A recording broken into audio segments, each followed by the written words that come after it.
I'm getting all the love. Yeah, no one says that pretty when it's me on there. All right.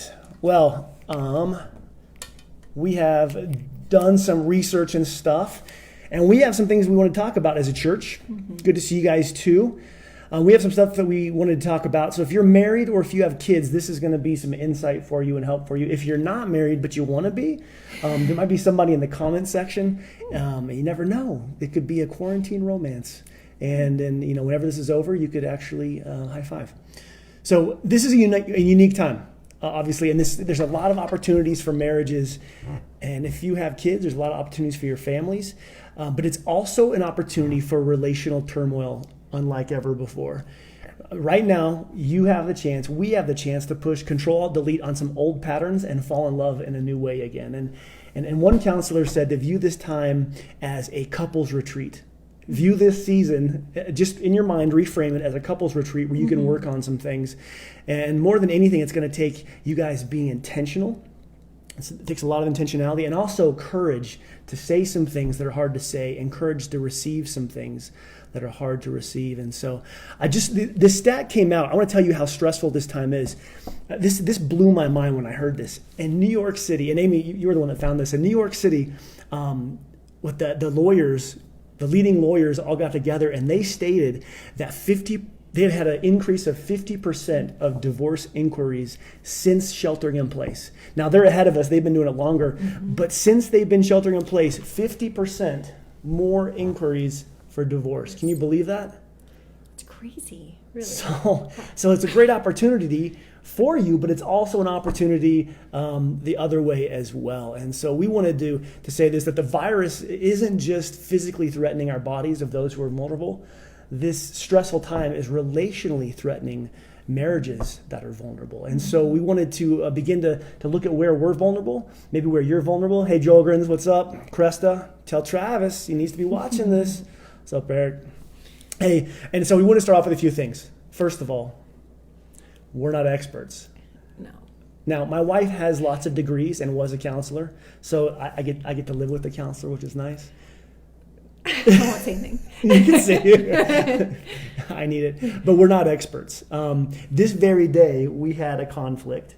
We did have a argument. Some hurt feelings and emotionally distancing ourselves while we're physically distancing ourselves. And so we're not experts, but we did some research, and we've also talked to some counselors that we have, really good friends. Mike McKenzie at the Marble Retreat, him and his wife Carrie are good friends and wise counselors.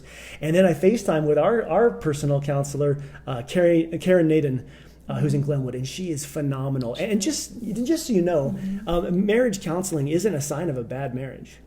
No. I think marriage counseling just can strengthen your marriage and help you learn different ways to communicate. And I don't know. I'm all about counseling. We are. We really do. Nancy, you're here because you're an extrovert and you want people to talk to you. And so hi, Nancy. And we love you, Nancy. So marriage counseling is a good thing. It's a good rhythm that we have. It doesn't mean you have a bad marriage. In fact, it could just mean you have a healthy, thriving marriage. And so we have some practical helps today, but also some deeper stuff. And I want to start off with just some deeper stuff and then let Amy give you some fun and some other ideas. So first of all, why is there more conflict during this time? Well, odds are one or both of you is more afraid. Odds are more than one of you is stressed out. Odds are these massive changes and interruptions of everything we know is throwing you off and out of your rhythm. And the odds are that financial concerns are weighing on one or both of you. And so there's an increased level of anxiety and fear and depression and uncertainty. And you put this together and what happens? Well, your patience is shorter and your grace for your spouse is shallower. And that reserve of joy that you have, it gets lower. And so when all these things come together, man, we've seen arguments and some conflict potentially in some places arise in a way it never did before. And so a stressful season like this will exacerbate any relational patterns and problems that are already present. And so that's just something that we know is going to happen. That this season of life is going to shine a spotlight on some problems you may already have. And so, and that's the first part of it as we look through this. The first thing to do is to know your pattern. You know, in most arguments and most conflicts in a couple have a pattern. Person A does something. And then person B reacts to it. Usually it's me doing something first and her reacting. That's our pattern. And then next thing you know, you're physically isolating in the bathroom for half an hour from your spouse, and you don't want to go back out. And so, and there's two ways people usually react to conflict. Me, I like to go at it. I like to get in there. I like to fight it out, get in the battle. Like, we don't yell or anything like that, but I do like to move into the conflict. And Amy, how do you respond to conflict? I need time to process. Mm-hmm. So if we've had a conflict, I have to think, and if I don't have time, then I'm just shell shocked, because Daniel's really good at debate. So you can win. My fighting is a little slower than his. Well, you can win a debate and lose your marriage, mm-hmm. That's for sure. And so I learned that winning isn't as important, but I still win a lot. So what the problem is depending on how your pattern is, as you go into a conflict like me, and I end up saying things I don't want to say, or going too far, or if you're one of those that retreats from conflict, sometimes you just kind of hope it blows over and there's no resolution. And both of those together can be difficult. And so first thing is to know your pattern, mm-hmm. know your spouse's pattern. And it's important, all the counselors said this, to slow down the speed of conflict. And instead of just bursting out or running out, whichever way you would go, slow down in that moment, because the next part is very important. The next part is this: identify your emotion. Now, you're going to go, well, this is easy. I'm angry. They did this and I'm angry. But anger is a secondary emotion. And we've learned there's almost always an emotion below it. And so, Amy, what are some of the emotions below anger? For me, it's usually sadness or hurt. My feelings have been hurt. Mm-hmm. Disappointment. Things didn't go the way I wanted them to go, or I was expecting or had planned. Mm-hmm. Fear's a big one. Yeah. Like, people come into a relationship with different fears Mm-hmm. of abandonment, fears that someone's going to leave them or make decisions about them. And so fear and hurt and sadness. And I'm just going to be really honest with you right now.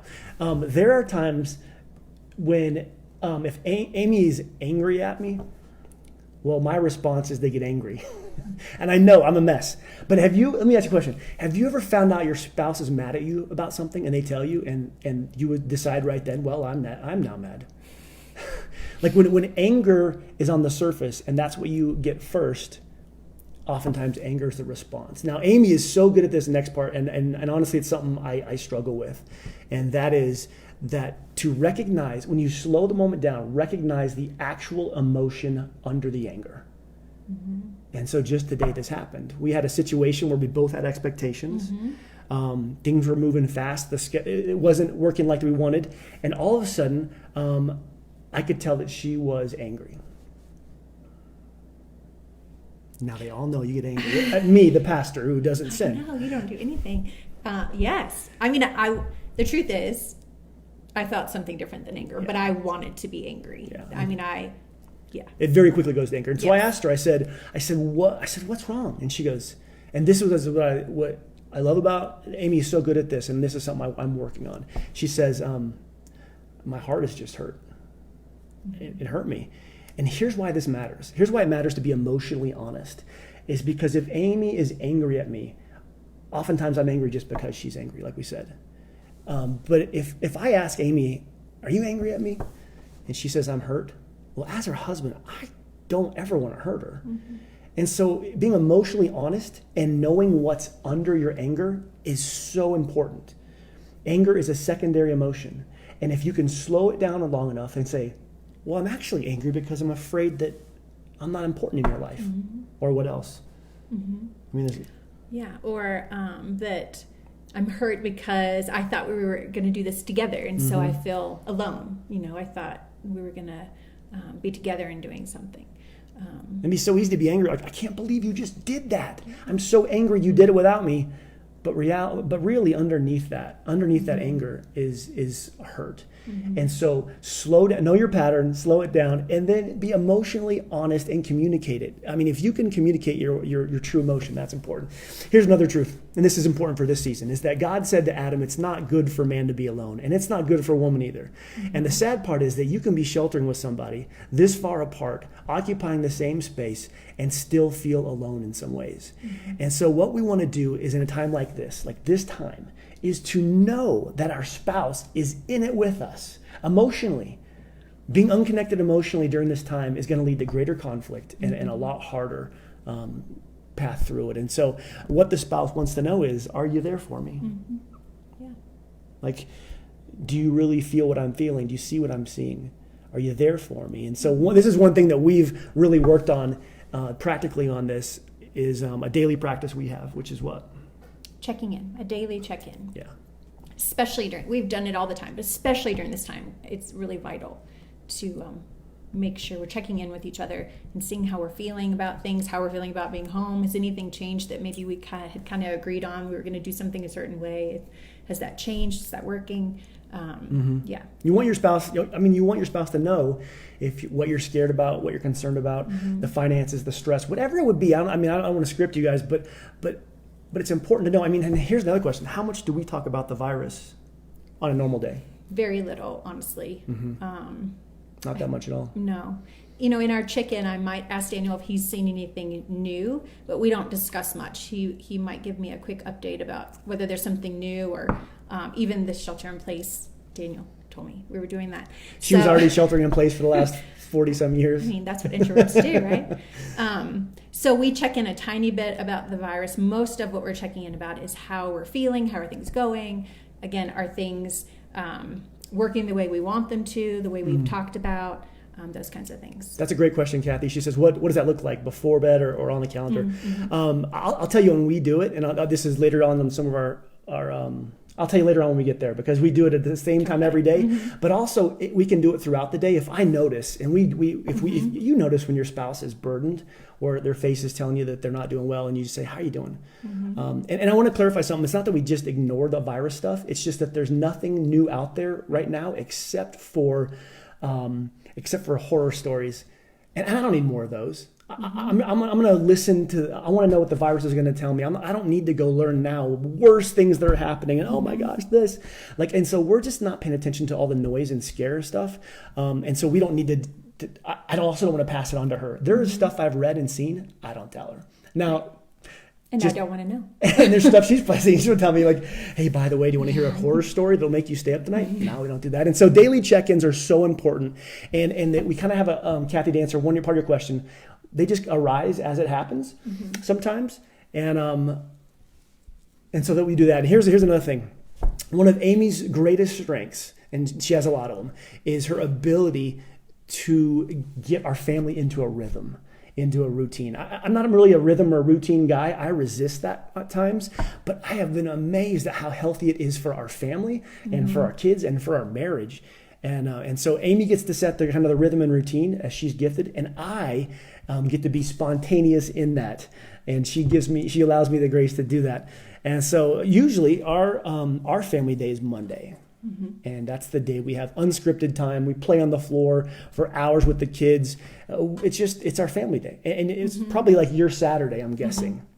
But we thought, as we were thinking about this, we thought, as we're sheltering in place, what's going to be really hard for you parents is if every day is a Saturday. Exhausting, right? That's exhausting.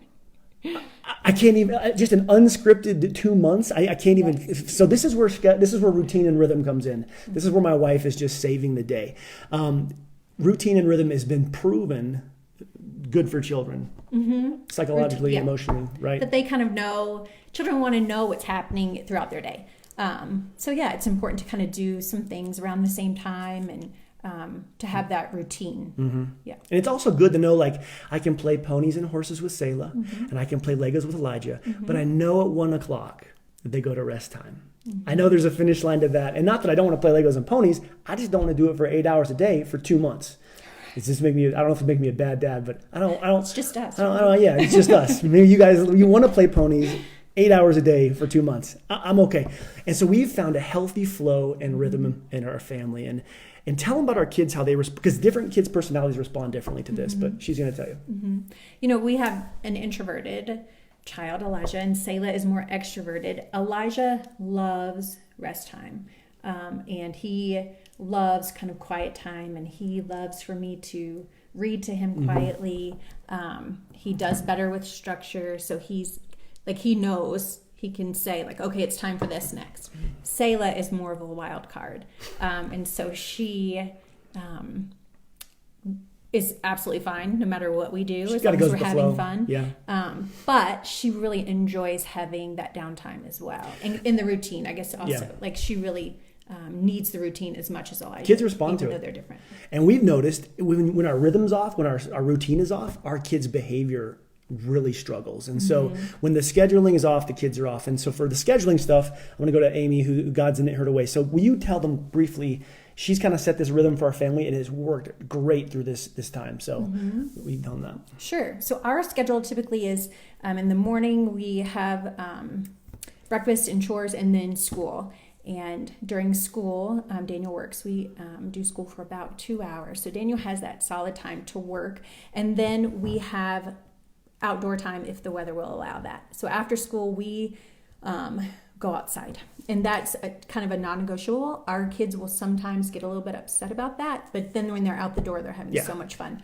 So we make sure they get outside for an hour or more every day. And then lunch, and then... and then when lunch is done, then the magic golden hour begins. Yeah, and that's rest time. We call rest time.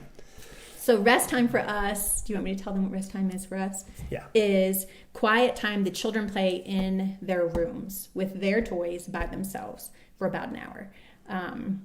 And it's a glorious Now, they didn't start at an hour. We've we've built that muscle up in them. Yes, and they've been doing this since they were little. So if you're new to rest time, you will want to start with a shorter period of time based on your kid's age. But yeah, they do about an hour. So, and during rest time, they listen to audiobooks? And that's a game changer when we discovered that. So yes, audiobooks will just keep them kind of entertained. And sometimes Taylor will just sit in her chair and listen to the book and not do much else. Narnia, Boxcar Kid, Children, Mouse, Motorcycle. And then one of the greatest things is we've invested a lot in Bibles, audio Bibles, different ones. And so they will just sit there and listen to God's word, and they remember so much of it. So for an hour, they're in their rooms playing. And Elijah, it's vital. And in fact, if we come back from a crazy something or just had a day, we go... He goes, I'm ready for rest. I'm ready for rest time. And so he needs that time to recharge. And then they'll start playing together at some point, and usually we'll tell him. And then after rest time, we do a video. We allow our kids about an hour of screen time. For us, that's a video. So they'll do that. And then depending on, sometimes our rest time runs over, honestly. Sometimes they stay in their room longer or they end up playing together. But after rest time, they can play kind of free play on their own before they have bath. And then so they have video, and video is like Right Now Media. You guys should go check that out for your TV. Right Now Media has a ton of great videos. Yeah, Adventures in Odyssey is one of those, Nancy. So many good things Christian, for them to learn. Yeah, wholesome. And then so then after video, we have our self-care time. So Amy and I just had an hour to kind of do what we want to do or need to do, get stuff done. Phone calls, clean the house, whatever we want. More work. And then self-care, Amy will she'll go for a walk while I watch the kids. And then she'll come back and she'll watch the kids while I go in the garage and lift heavy things. And tell them about your walk, because this is an important part of staying healthy during this. So for me, a walk is exercise, but really for me, it's praying and just having that time with God. When I go lift weights or go to the gym, it's really hard for me to pray during that time. But when I'm outside and I'm in nature and I'm looking at Mount Sopris, I can kind of remember that God is in control of this. And all of this, meaning the virus or other things that are stressing me out. So it just gives me that time to connect with God, which is super important. Yeah. So, and that self-care time is important, that one of you guys takes the kids and plays games, do whatever you need to do, while the other person gets to go work out or whatever they would want to do to that time. And then one thing we've invested in huge during this time is family games, board games, card games. We went all in when we saw this thing coming, and we will play games. And here's why I love games. It gives us a framework to play together and a variety throughout this time. Again, we can play ponies for 8 hours a day and Legos, but also we can play Uno. And so we've got a bunch of games. Yeah, the kids love it. And it's fun for us. We've picked games that are fun for us too.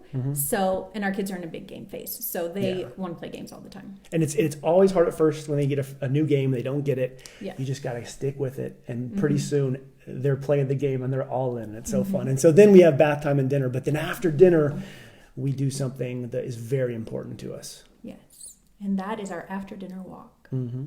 Yes. We got a chariot. It's like a stroller that goes to a bike. And our kids are way too big for strollers. Mm-hmm. But it's not for them to get out and run. So tell them about our walk.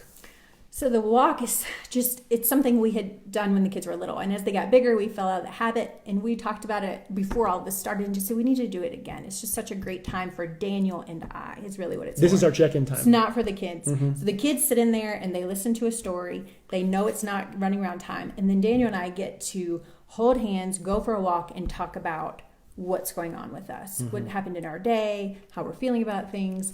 That's our check-in time. It is the best. And so we go on a little walk around the neighborhood. We went tonight in this weather. Rain's the hardest, but snow or sun, we go. And again, the kids bundle up. They're already in their jammies. We give them a little stack in there, and the audio book is playing inside the chariot. Again, the audio book and the audio Bible is just something that our kids love, and for developmentally, it's so good. But the walk, after dinner walk, is for Amy and I to really hold hands and connect, because before the shelter in place, that was our first big connect of the day. And now we found it still is such a valuable time. And then we do bedtime routine. And then after that, we spend time, and this is funny, so we spend time together or apart. And one of the greatest things that Amy and I have done is recognize that we are so different and allow that. So Amy, last night, she goes, tonight, would you tell me? I said, I'm feeling cranky. I need time by myself. She needed rest time. I need So I said, I'm going to go upstairs with my snack and watch something, and I will come down and kiss you goodnight. And I give her the freedom to do that. It doesn't hurt my feelings. I know that she needs that introverted time. She's been with the kids. She's been teaching. And so she goes up there and she watches her show. I stay down here. And there's other times, especially before the shelter in place, where she would go, I think you need to go out with your friends tonight. And I mean, she could tell I was and so now what I've been doing is I schedule, and I'm going to miss it tonight. Every night around 8:00, I get on with my closest guy friends, and we have a beer and hang out just for in a little bit, just a little extroverted time. And so we do a lot of other things with our kids. And one thing I want to talk about that's so important during dinner time is this, because dinner time is something that is vital. We don't just eat together, and we'll get into why it's so important, and some of you parents know this, but now is a good time to reset some new patterns if you don't have them.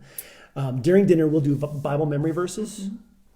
If you have children that are younger, dinner can just dissolve into complete silliness and laughing. And so we'll do what's your high low? And they said, what's your high point of the day? What's your low point of the day? We want to know their hearts. We want to get them. We have Bible fact trivia cards from some ancient Bible trivia game we'll pull out. And again, our kids are listening to the Bible in their room, and we make it a game, and they love to engage in these things. And so then we have one of Selah's favorites is called, it's I guess it's 20 questions, Bible, 20 questions. Let's say she would pick a Bible character, a place, or a thing or something, and then we have to guess it. And she, you might think really, are they really going to be that good at it? But they really are. Even if you think about even if your kids don't know a lot about the Bible, but they know the stories that they've learned at church. And so let's say it's just about Noah or just those basic Bible stories that they know. And they come up with the greatest ways to come, the ark or whatever, and how they describe it, and you guess, and it's a lot of fun. Right. Our kids really so we play that. We play 20 questions Bible style, and Selah's was the ark of the covenant or something like that to say. So it sounds cheesy, but listen, we are raising adults who want this Bible stuff to stay in them, and so they're listening to the audio Bible in their room, and then we're doing the quiz. 20 questions, and man, they get it and they love it. And so here's a reason it's so good to kind of pivot in this time and set some healthy patterns. We don't watch TV during mealtime. That is just one of our big no-nos. There's so much science out there about dinner time with kids, and here's some proven scientific facts. It developmentally boosts them to have a family dinner. And 5 to 7 nights a week, or it could be lunch. You said it could be any meal, Any right? meal, just a meal together where the whole family's together having that time together. So between 5 and 7 a week is a game changer. Developmentally, it boosts their language skills, their emotional skills. It improves their mental health. The Center for Addiction did a study, and kids who have a consistent family dinner with their parents, they are 4 times less likely to use drugs, which is amazing. Family meals without television also have proved that kids bond with their parents. Shocker, I know. I know by then you just want to put on a video and go, just watch a video. I'm so ready. But the science is in, the psychology is in. It's a huge indicator for future behavior. And kids who have a family meal 3 times a week were twice as kids who have a family meal less than 3 times a week were twice as likely to have C's and below in school.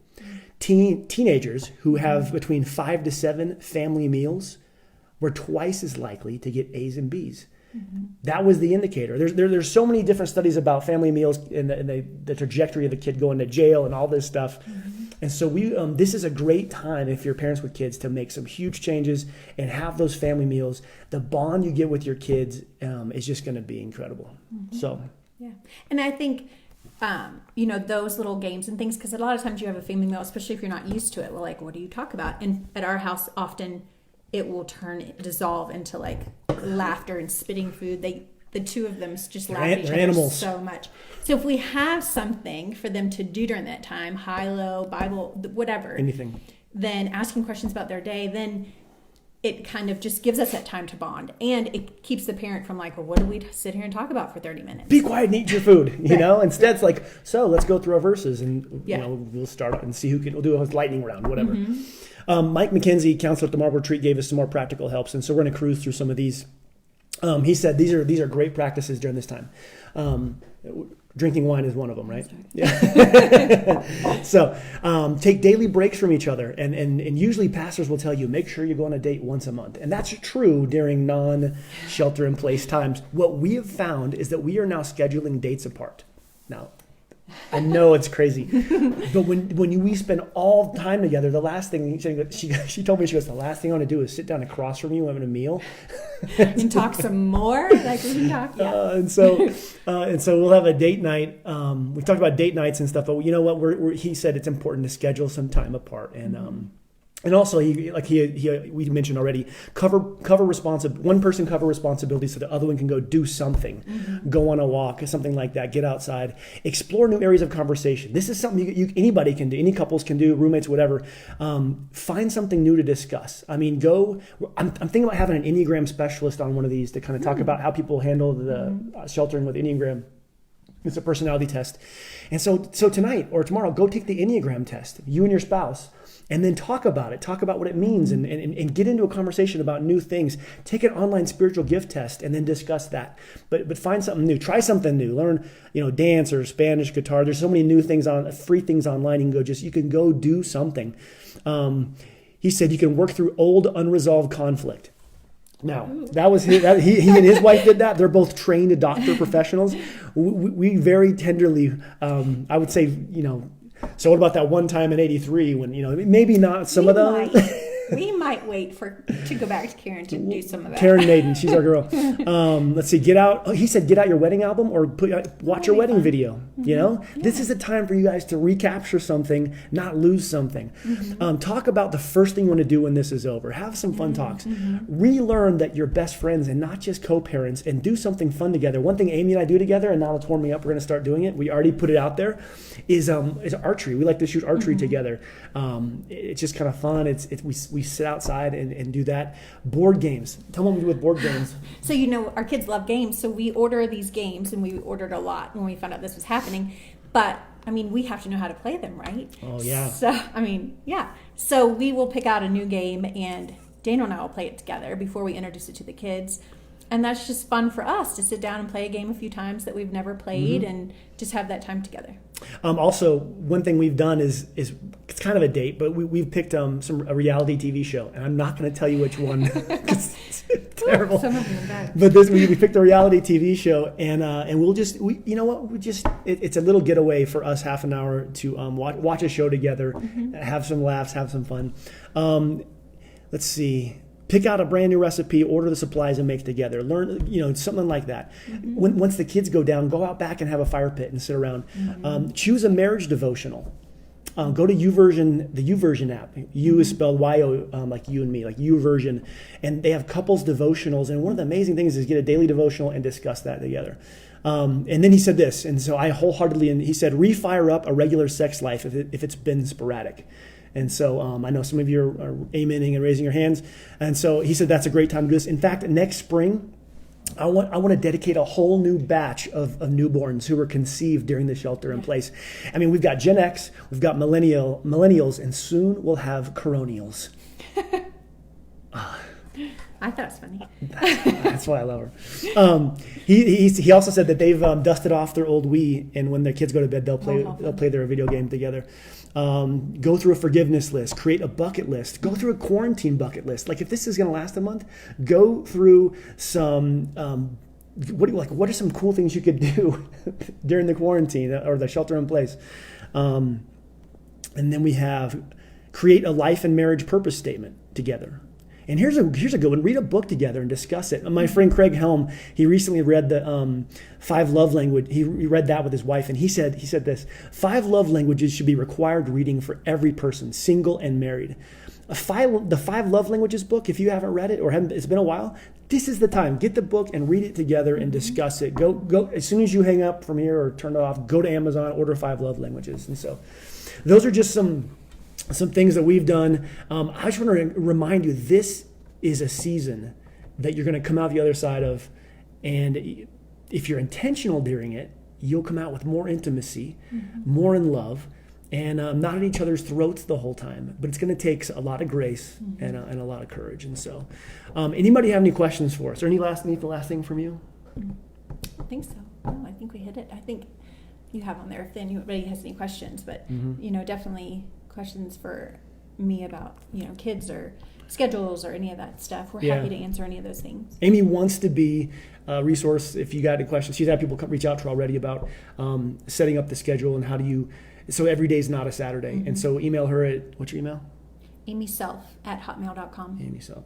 And we're all homeschooling now, which is a whole new thing, right? So we just started that in January, so we have like a good 2 months. And so that's when they, but hey, we love you guys. This is a great opportunity for you. And seriously, shoot us any questions on Facebook. Amy's not on Facebook yet, except for on Sundays. So shoot us a question on Facebook or email, and we'll talk to you then. All right?